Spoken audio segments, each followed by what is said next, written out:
மறதி என்று யாரையும் விட்டு வைப்பதில்லை. மற்றவர்கள் நமக்கு செய்த நன்மைகளை நாம் மறந்துவிட்டாலும் அவர்கள் செய்த தீமைகளை மறப்பதே இல்லை.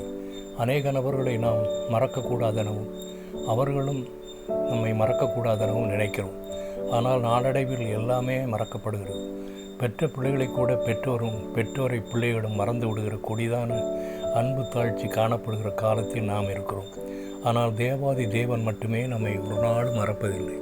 வெறிநாய்க்கடிக்கு மருந்து கண்டுபிடித்தவர் லூயிஸ் பாஸ்டர். பிரான்ஸ் தேசத்தைச் சேர்ந்தவர்.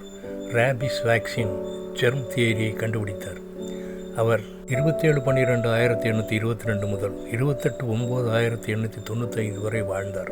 எப்பொழுதும் அவரை சுற்றி நண்பர்கள் வட்டம் ஒன்று உண்டு.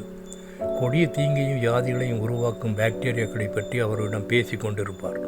கையில் ஒரு திராட்சை பழ கொத்தை எடுத்து ஒவ்வொரு பழமாக பீத்து ஒரு பாத்திரத்தில் இருந்த தண்ணீரில் கழுவினார். பழங்களின் மேல் உள்ள அழுக்குகள் பாக்டீரியாக்களை இவ்வாறு சுத்தப்படுத்திய பின்தான் சாப்பிட வேண்டும் என்று கூறினார். கேட்டுக்கொண்டிருந்த அனைவரும் விழுந்து சிரித்தனர். காரணம் என்னவென்றால் அந்த பழங்களை கழுவிய தண்ணீரை அவரே ஞாபகமறதியாக குடித்துவிட்டார். அதன் பின் தான் அவரும் தன் நிலையை உணர்ந்து மிக வெட்கப்பட்டார். என்னே மனிதனின் மறதி என்று நாம் எளிதாக கூறிவிடுகிறோம். இன்று நாமும் நம்மை கெடுத்து கொண்டிருக்கிற எத்தனையோ பாக்டீரியாக்களை தெரிந்தோ தெரியாமலோ உட்கொள்கிறோம். ஏசாயா 49:15 நான் உன்னை மறப்பதில்லை. Isaiah 49:15 I will not forget you. Glory to God. Amen.